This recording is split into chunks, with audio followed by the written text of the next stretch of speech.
Never destroyed a dosa like this before. Really got stuck. The first dosa is a disaster. Cut it, cut it, cut! Radhe is a very adventurous cook. So I'm trying to make it little less adventurous for the victims.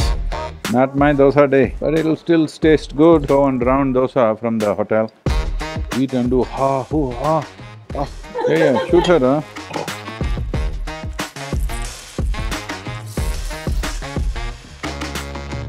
Not bad, a quick learner, huh?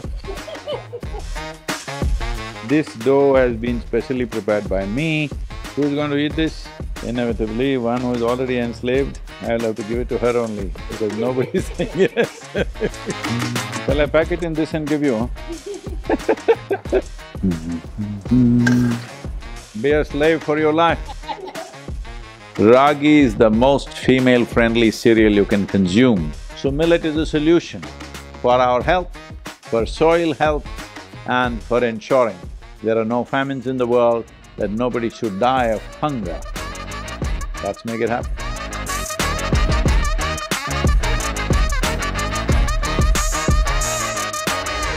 Namaskaram.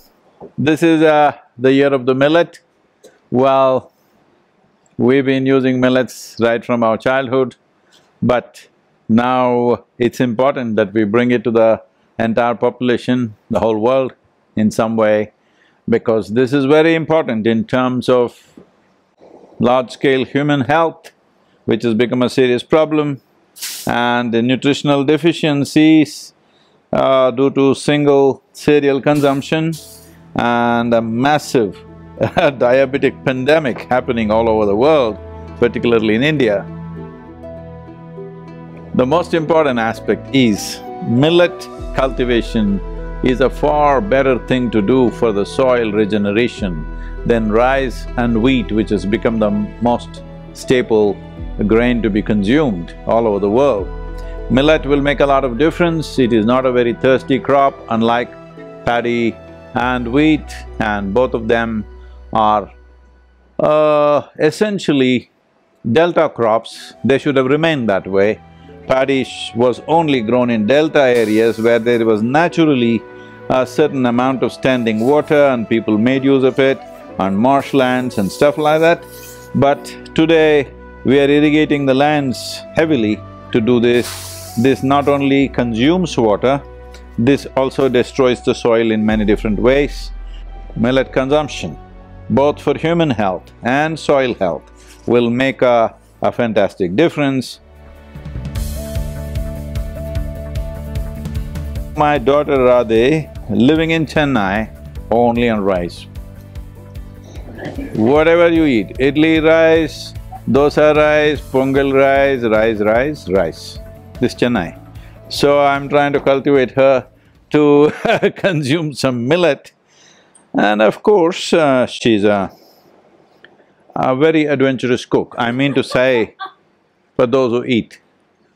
It's a bit adventurous, so I'm trying to make it little less adventurous for the victims. And this is a ragi dosa. Ragi, a very important cereal of subcontinent, and particularly, you know, when we were growing up in Karnataka, it was very much a part of daily consumption everywhere, but somehow it got bad press that it is a poor man's food and it doesn't give you social prestige, but it gives you health, well-being and nourishment. I must tell all of you, the ladies of the world, I must tell you, ragi is the most female-friendly cereal you can consume. This millet is fantastic for women.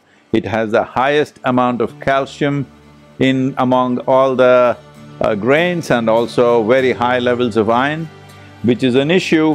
One is across the world, there is such a level of anemia all over the world, particularly for the female population. There is also a problem of porosity of bones being high at certain stages in a woman's life, and ragi can make a tremendous difference for both. So, most of the cooking I still believe unless you're eating only from food apps. I still believe home cooking largely is still by women, and they must pick up these cereals and make sure everybody eats this. Not that it's not good for men, it's good for everybody. But I'm saying there are special advantages for a woman because certain lack of nourishment in certain areas of nourishment has been an issue because of single cereal consumption, and not everybody is able to maintain other aspects of nutritional aspects very well. For all of them, ragi can make a tremendous difference. Today, in India, the government of India has coined this word, which is a wonderful thing picked up from the tradition, but bringing back into usage. It's called Sri Annam. And here at the Isha Yoga Center, at least 5 days in a week, everybody is consuming millets, and we are also encouraging the local farmers and the farmer producer organizations to produce millets, and the consumption is slowly going up everywhere around us also. But this needs to happen across the country for a healthy population and across the world for a healthy humanity. I hope this dosa, normally the first dosa is a disaster. Cut it, cut it, cut!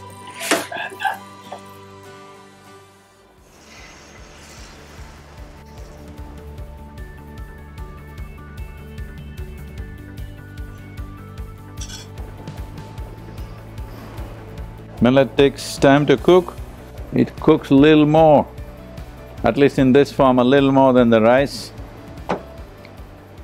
but it does a lot more.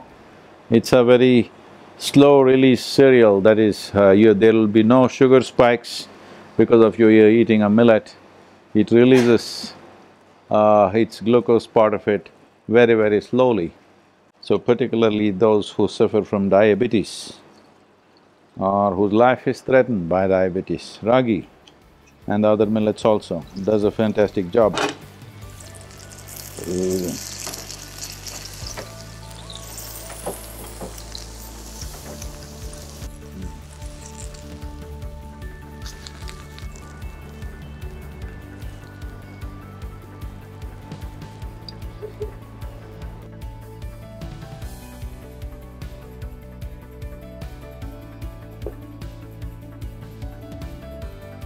Not bad, a quick learner, huh?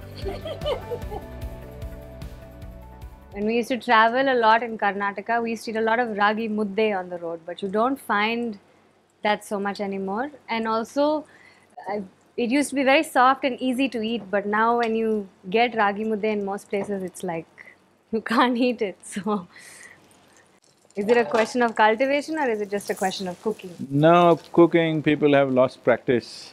Now they made some cookers, like a rice cooker, they got a ragi mudde cooker that you can cook in that. That's what they're saying, I have not seen one. But making of ragi mudde needs some effort and really kind of kneading it. When it's cooking, you must knead it properly, otherwise it won't go very well. But today, you see, I will make a ragi roti, which is very tasty and easy to do compared to the mudde. But ragi mudde is unique in the way it is eaten. Only in Karnataka people generally know how to eat. In Tamil Nadu, people mix it like rice and eat it. But in Karnataka, we make it into small balls and dip it in the curry and just swallow it like that with a little bit of chewing. So it's a unique way of eating. That kind of eating is very good for those who work in the farms, because ragi, as I said earlier, is a slow-release millet. So if you eat it in that way, that you just dip it in either greens or some other curry that you have made, the thing is, because you have not been chewing it, the release becomes even slower. So if you eat one ragi mudde like brunch, a big ragi mudde for brunch, whole day you're plowing, working on the field, 8 hours of work, it will sustain without you feeling hungry and weak because the release is so slow. So this is something that they've arrived at, knowing that if you chew it, you'll digest faster. So they make it in such a way that it's made into small balls and swallowed like that. So people who have to work in the open and there is no access to food whenever you feel like it, these are all the things that they discovered by their own observation.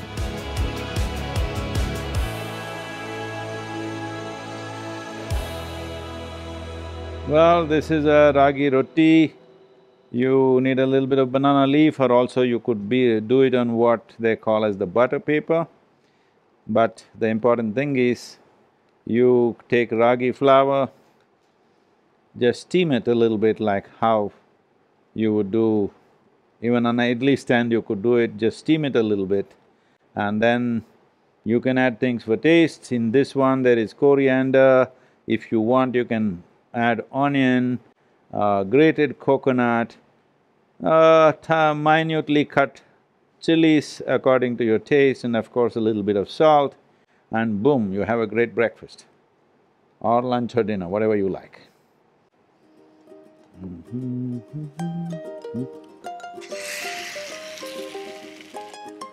Word of caution for all of you who are viewing this, this dough has been specially prepared by me with some incredible taste added to it. So, a word of caution and warning is, if you eat this ragi roti, you may become enslaved to me for life. So I'm just warning you beforehand. Unless you're ready for that, don't eat my ragi roti. Who's going to eat this? Who wants to become a slave? Nobody's saying yes, so… Inevitably, one who is already enslaved, I'll have to give it to her only, because nobody's saying yes.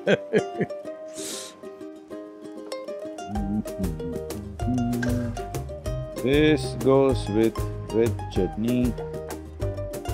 Be a slave for your life.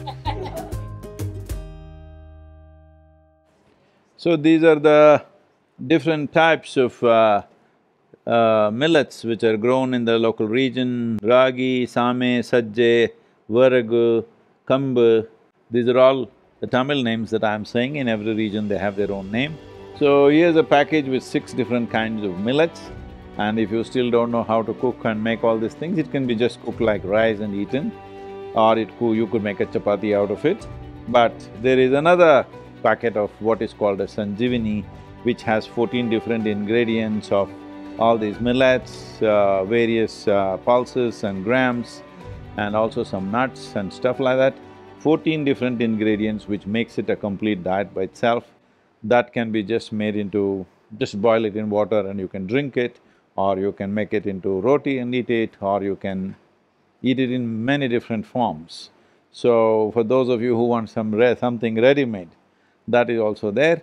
The idea of providing this is, we have to bring back millet into the world in a big way for large-scale consumption if we really want to turn the soil around and also turn human health around in many ways. Because as nations grow and become affluent, they are spending incredible amounts of money on healthcare. That's not how it should be, because once the nation becomes affluent, it has both choices of nourishment and lifestyle. When you have choice of nourishment and lifestyle, you generally have no business to fall ill. You should be taking care of it. But unfortunately, more affluent the nations get, the more sick they're getting. So this is one reason why we are seeing how to push millets into everybody's diet, and fundamental interest is that soil should be healthy.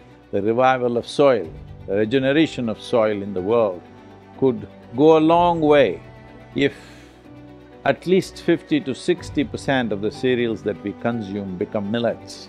And very easily in every kind of weather conditions and atmospheres, we can make sure that there shall be no such thing as famine in the world if we really cultivate millet on a large scale and make sure every region of the world has it, and little bit of change in our dietary habits. If we do this, we can ensure the painful famines that we see happening repeatedly across the world need not happen.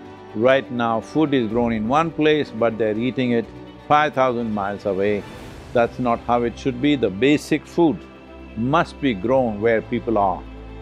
And millet is the answer for that, because in any kind of conditions, soil conditions and atmospheric conditions or climatic conditions, you can grow millets. With very little water availability also, you can grow millets. So millet is a solution for our health, for soil health, and for ensuring there are no famines in the world, that nobody should die of hunger. Let's make it happen.